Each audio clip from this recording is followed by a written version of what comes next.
A lot of when I would teach workshops, maybe pre-pandemic, it was all about amping up the energy and having that creative passion and movement. And this time it felt more like what teachers need is that time that you just talked about, like being able to reflect and slow down and really take care of themselves and think about wellness and social emotional components of learning. So yes, absolutely. Hello everyone, my name is Dr. Matthew Worwood. And my name is Dr. Cyndi Burnett. This is the Fueling Creativity in Education podcast. On this podcast, we'll be talking about various creativity topics and how they relate to the field of education. We'll be talking with scholars, educators, and resident experts about their work, challenges they face, and exploring new perspectives of creativity. All with the goal to help fuel a more rich and informed discussion that provides teachers, administrators, and emerging scholars with the information they need to infuse creativity into teaching and learning. So let's begin. Today, we welcome to the show Dr. Maureen Carroll. Maureen is the co-founder of Lime Design and taught at Stanford's Hasso-Plattner Institute of Design, the D School, for over a decade. She was also the director of Red Lab, which conducts research on design and learning, and was a lecturer in Stanford University's Graduate School of Education. Prior to founding Lime Design, Carroll was the co-founder of Bay Breeze Educational Resources, a curriculum design firm that integrated content area learning with media, the arts, and popular culture. Welcome to the show, Maureen. Thanks, Cyndi. Happy to be here. So, Maureen, we met a few months ago and you started telling me about something called Creative Residencies for educators. Can you tell us a bit about that? Yeah, I started this program because I thought a lot about how teachers are being asked to teach creativity, but they're not really doing things to foster their own creativity.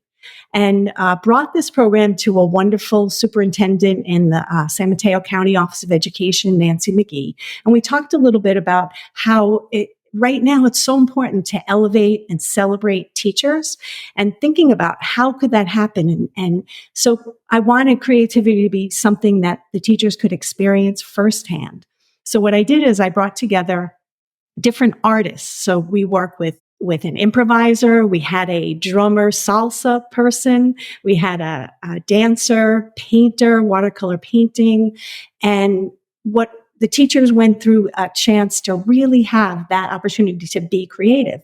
And it was kind of the last one we did was at a farm in Half Moon Bay, and kind of a really beautiful setting that a lot of times teacher professional development is held at the school site. This was at a beautiful farm overlooking the ocean in Half Moon Bay at a place called Miramar Farms. And the teachers, when the program was over, I had a chance to interview the teachers. I wanted to see what this experience was like. And they just really talked about how having that space and time to really be creative. And it wasn't about, a lot of times in teacher PD, you immediately think about, okay, how can I bring this back to my students? This day was really more about the teachers. They were nurtured. The food was incredible. The time to think and reflect and be creative invited them to be in a different place. And then a few weeks later, when I interviewed them, they talked about how it just naturally evolved into they felt more refreshed. So they were able to bring things to their students. Or they thought about how could they take some of these improv activities that they did and bring them back to their students. I think in all, it was a day of real gratitude and real time. And I think that the idea of creativity happening, you have to allocate that time and like really give the space to be creative so that you can be rejuvenated yourself. And then that impacted who you are as a teacher and a person.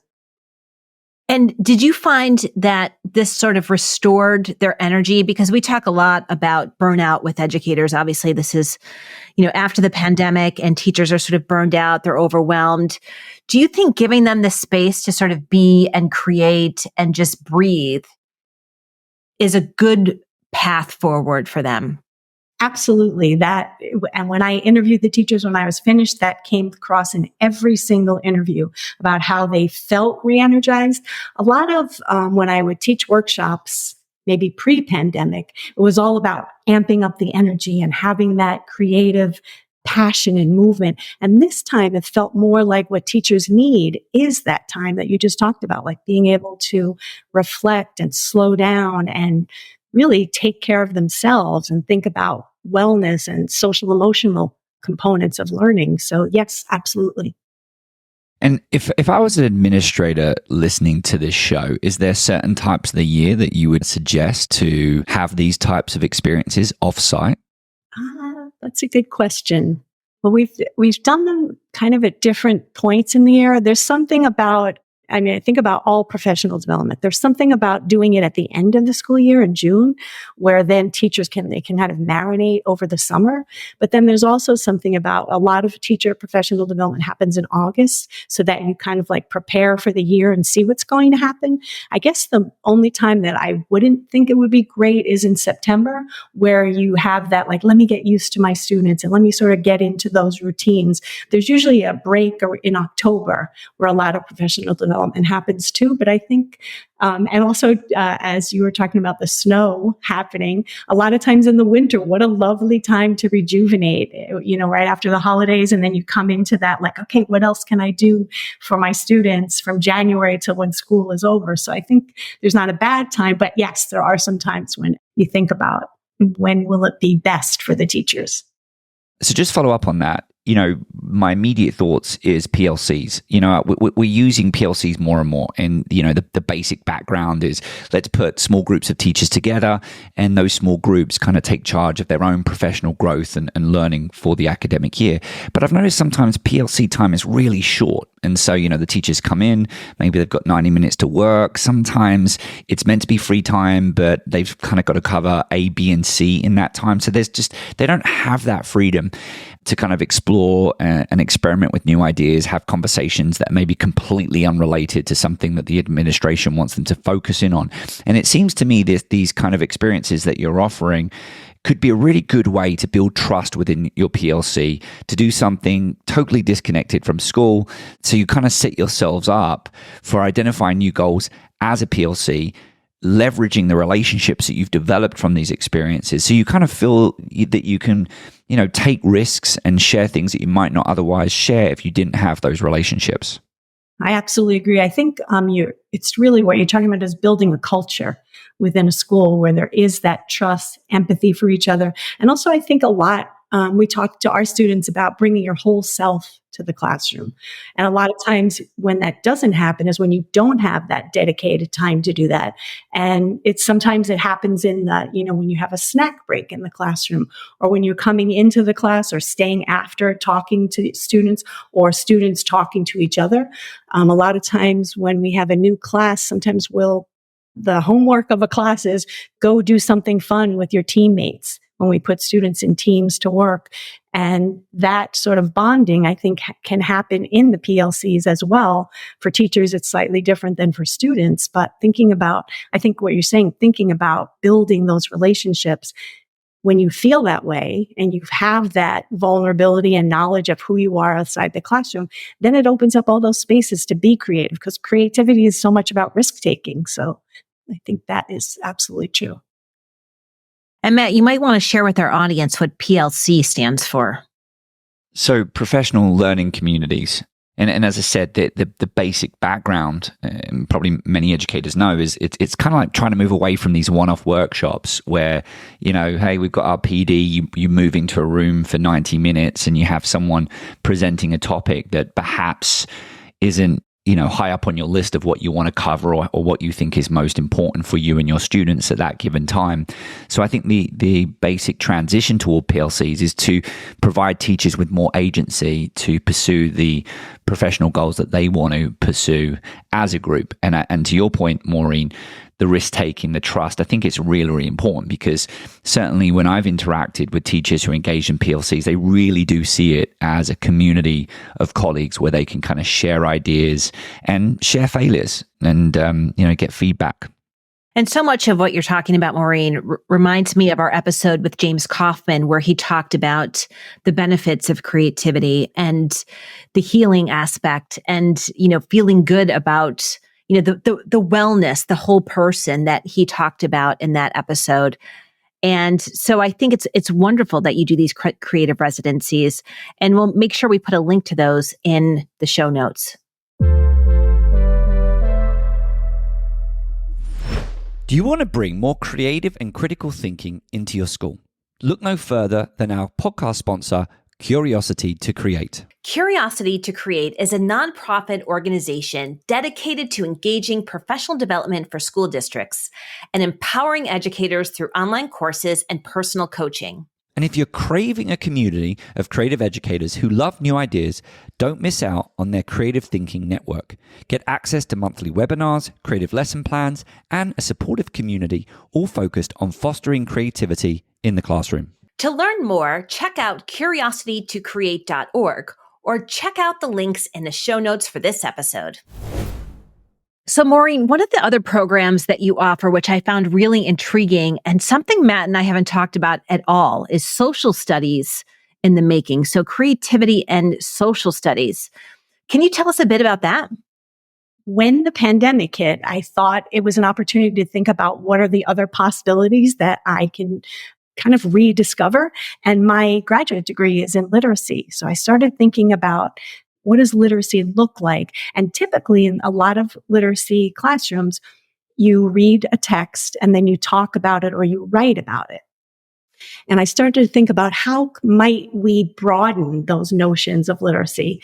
And so designed something called Literacy in the Making. And the goal was to build literacy skills, social emotional skills, and maker skills.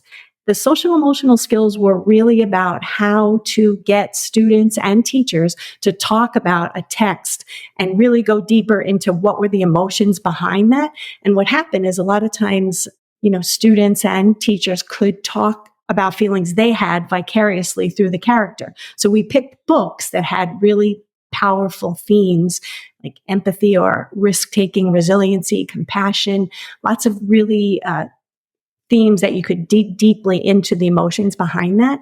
And then we thought about how does making open up new possibilities for expressing your understanding of a text. So we work directly with students in this program. We've worked with teachers, and the teachers go through the program as though they were the students. And then we sort of support them in creating their own literacy in the making activities. And then making opened up this whole other way of understanding. And I collaborate with a museum maker educator that had wonderful activities. And then we started thinking, okay, what about social studies? Because a lot of times, right, the focus in classrooms is on literacy. We thought, how can we evolve this into social studies in the making? And we did, the first time we launched this, it was with a high school in Dallas and the teachers, and we used picture books. And typically in high schools, teachers are not using picture books with their students. And we had teachers from all different departments. It was not just teachers who were teaching history. And what we found is the same kind of emotional resonance happened. We sort of modeled, like, how do you stop with a lot of students, you'll ask a question and they'll answer it and they think you're done. And so what we tried to do is, can you tell me more about that? Like sort of go down a why ladder and think about, well, why do you think that? And then maybe ask another student, what do you think about what this student said?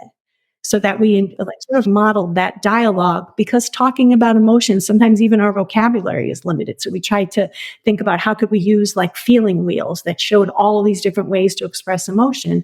And then the maker activity, again, would complement how do you understand the text. So that's something I'm really excited about bringing out more in the world, because I think about Elliot Eisner's work talking about think across multiple symbol systems. That informed my graduate work. That had a really powerful impact. Like, how do we express ourselves through different symbol systems, whether it's music or art or language?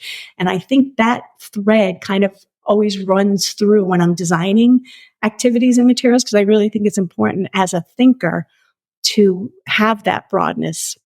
At the D School, we talk about T-shaped people. And that means usually like you have deep expertise in one area, but you're able to think broadly, like across the top of a T.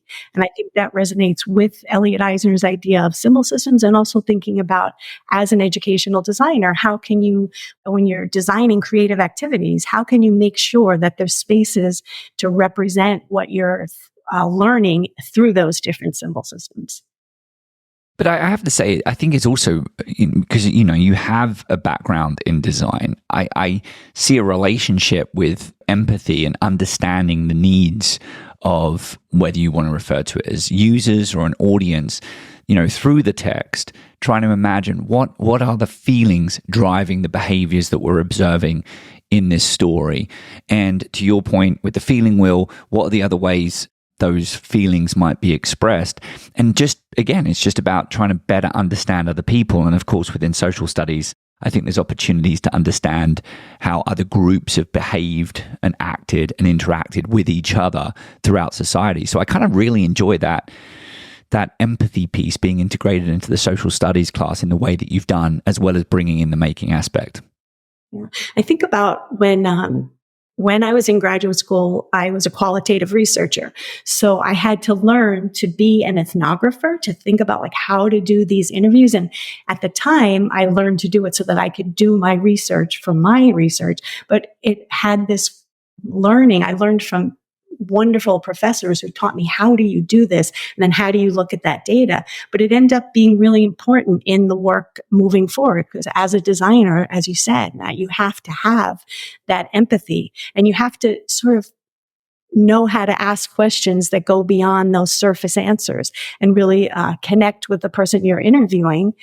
And be really, really curious. Like, I know what my experience is, but I want to know what's your experience. And I think so that empathy does shape not only the interviews or the social studies in the making, but the way you are as a designer and a facilitator when you work with teachers.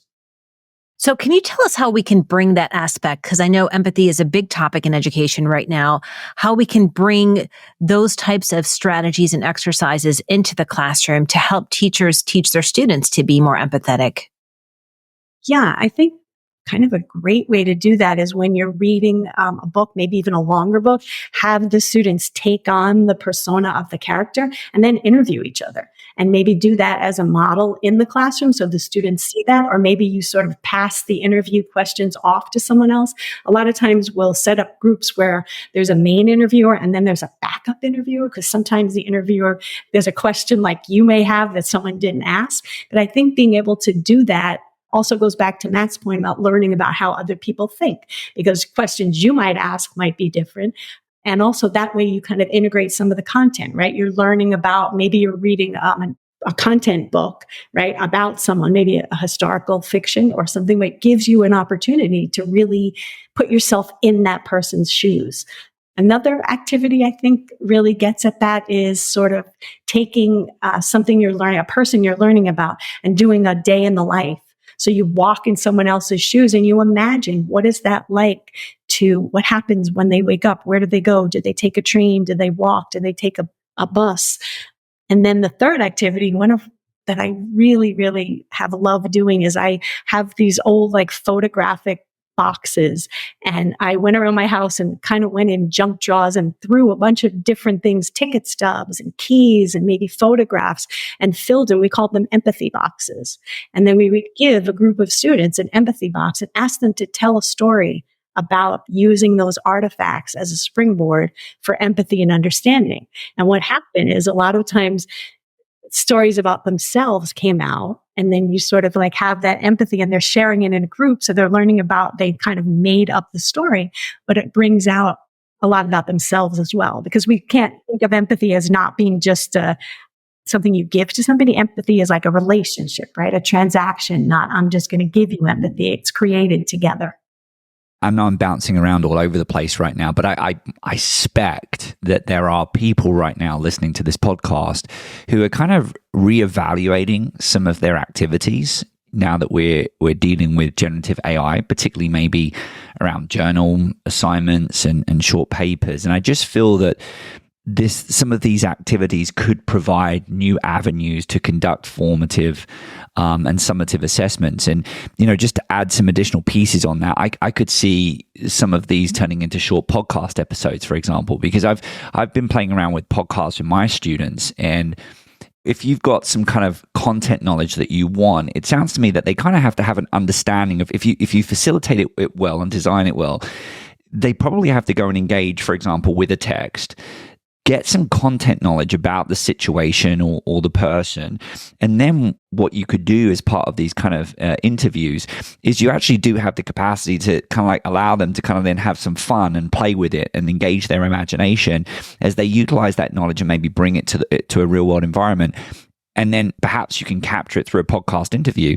And of course, now with podcast interviews, it's so easy to get transcriptions of those interviews, but also you could have the students listen to their interviews and then potentially write some reflective papers on that as well. So I think the key point is that there's so much here that you're sharing, Maureen, around how we can approach learning within social studies, but also kind of engage in the imagination, engaging empathy, and getting really creative as teachers as we go about facilitating those experiences. Building on that idea is the idea of using music. I think about one of the activities that I found has been really powerful is introducing this idea of music. There's a song called Father and Son that Cat Stevens wrote. And in the song, it's really kind of about a father talking about what he hopes for the son and the son talking about what he hopes for the father. So there's kind of this conflict and tension between them. So what I did is I had a group listen to the song and kind of split the room in half and had one half of the room listen as though they were the father, from the father's perspective, the other from the son's perspective. And then I had them stop and write postcards, sort of asking, what did you want your father to know? What did you want your son to know? And then after they wrote these postcards, we joined, you had to sort of find a pair. So father and son pair would come together and they would read the postcards to each other. And that exercise, my hunch is that the addition of music, because it was so powerful, listening kind of brought like a little bit of tears to the room. It was sort of a really powerful learning experience. But really what it was about is like, can I understand your point of view? So how can empathy become really concrete through someone else's experience? And then the debrief of that exercise was really powerful. It gave people a chance to think about, how am I, as you just said, as a listener, like what role does listening play in this creative part of it? That is so lovely. And it just, I hadn't thought about empathy before, but how much it connects with looking at things from different perspectives, which we talk mostly about in the creativity literature, and that those connections between seeing things in different perspectives and empathy. Now, before we got started on this interview, Matt asked Maureen if she wanted to talk about design thinking, which Matt has a background in design thinking, and Maureen has obviously a background in design thinking. And I don't have a strong background in design thinking. I come from the creative problem solving world here in Buffalo. But I think Matt brought up a really great question. So I'm going to pose it to both of you, which is design thinking dead? Which is an article that has recently come up and people have been talking about it. But I would love to hear both of your perspectives. Do you think design thinking is dead or dying, or do you think it's going to stick around for a little while? I do not think that. I think design is a really powerful way of looking at the world, a way of being in the world. And I think teachers are designers. They're designing curriculum. They're designing their relationships. They're designing the future. And I believe that because I think design is more about Laura McBain and I. Laura is the co-director of the D School at the moment. And Laura and I wrote an article called Beyond the Hexagons. And I think what we were getting at is, as a lockstep methodology, maybe design thinking, which had at one time had 6 steps, then 5 steps. But I think that sometimes that comment comes up because I think a deeper understanding really means design is about mindsets. It's about abilities. It's about the things that underlie the process. And I don't think that will ever change, because it's about empathy. It's about risk taking. It's about creativity. It's about resiliency, about building things and seeing what works, and really about being human centered. And I don't think that's ever going to go away. Yeah, I kind of agree with what Maureen said. I mean, I've always been at times reluctant to use the word design thinking, primarily because I'm aware that design thinking without judgment is quite often associated, particularly in the business world, with the D School and IDEO and that particular methodology, those particular steps. And even, Cyndi, with creative problem solving, right? Like there's all these different steps that, I don't know, what are we on to? Close to 100 years now. If you think about the Art of Thought, which I think was published in 1926. 1926, yep. Yeah, trying to work out like, well, what are the steps to producing these creative outcomes? And, we kind of see it as when we're engaged in a deliberate process of trying to do something creative, this is what is effective. But for me, there are certain principles that I've seen within the field of design that are well captured within the methodologies of places like IDEO and the D School. But to your point, Maureen, those principles often around empathy. We live in a world now where we can get a tremendous amount of data about a situation, lots of data about how people interact with products, obviously quite often digital products. And why wouldn't we continue to utilize that data to better understand how our ideas are being interpreted, how our initial prototypes are being used, making adjustments based on that data? And for me, I think that's a significant aspect of design thinking, those principles. So if we see it as, are there different methodologies? Has new methodologies evolved? Is there new interpretations and modifications? Then yes, maybe you could say, all right, this particular way of approaching creative thinking has died off. It's less popular. Maybe it will come back in 10, 15 years. But the principles remain the same. And we see principles with divergent thinking and convergent thinking in creative problem solving as well. So I think it's about the principles, and I don't think they'll ever go away. That was really useful. Thank you to both of you for giving that background. And I think what it reminds me of is how I feel about creative problem solving, which is it's really beneficial to be trained in one of these problem solving methodologies, because it helps you not, when you go through that, you're going to bring out this deliberate process and maybe go through each step in a deliberate way when you're learning it, yes, but that it becomes a part of who you are. So you become naturally empathetic, that you naturally go out and think like an ethnographer, because that's what you're trained to do. And I feel the same way about creative problem solving, is that, most times I don't bring out the Post-its and go, let's clarify the problem, generate ideas. But what I do is I think in ways that I'm deferring judgment and keeping open and trying to come up with lots of ideas before I converge. Yeah, I agree, Cyndi. I think it becomes part of how you think, the way you approach the world. But one thing I think really resonates, and I think the biggest picture of the whole thing, is this idea of creativity, and thinking about creativity isn't something that is only within you. Creativity, almost like creative agency, is something like, what am I going to do to make the world a better place, or to solve problems in human-centered ways that can come from any of those ways of thinking, right? Like how can you be more human-centered in solving problems? And how can you be more creative so that you can do something with this creativity? And I do want to add, there are situations where you wouldn't necessarily apply a creative problem solving methodology or a design thinking methodology, right? I think there's lots of different ways to how we go and engage in the act of creating, in the act of making. And certainly, if we're creating something for ourselves, or, we're exploring a new idea, we might, maybe we don't even have a necessarily specific purpose or context to where we want to share that idea or share that outcome with the world. Then maybe some of the principles that we've discussed around design thinking wouldn't be relevant in that moment. And likewise, if you don't have the time to go and interact with those end users and gather information about them, again, maybe the conditions aren't right there for design thinking either. So to your point, Cyndi, I think there's value in learning or being trained in a particular process of creativity. I know in my design thinking class, I often start off by saying, look, we're going to touch on some principles of design thinking, but my hope is by the end of the semester, you've identified the strengths and weaknesses in your own approach to creativity. And I suspect that approach will change based on context. Well, Maureen, that wraps this conversation up. But before you go, we would love to hear, what are your 3 tips you would give to educators to bring creativity into the classroom? I would say the first one is really nurture your own creativity. I feel like the metaphor a lot of people talk about is, filling up your own cup as it overflows. But I think really thinking about like how can you take care of yourself by nurturing your own creativity. The second is, I think, part of being creativity is sort of being curious about everything.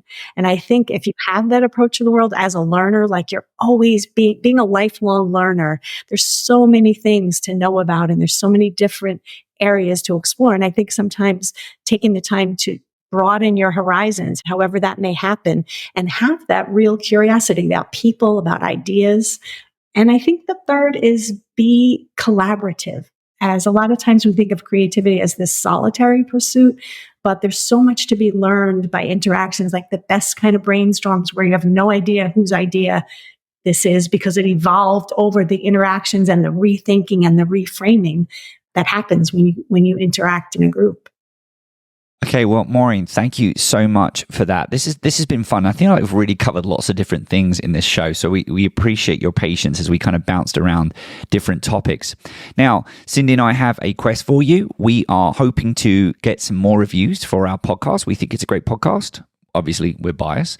But if you can and you agree with my statement, please write us a review, take a screenshot of that review and send it to Cyndi and I using the email questions@fuelingcreativitypodcast.com, and we will send you some of our free giveaways for the show. My name's Dr. Matthew Worwood. And my name is Dr. Cyndi Burnett. This episode was produced by Matthew Worwood and Cyndi Burnett. Our podcast sponsor is Curiosity to Create, and our editor is Sam Atkinson.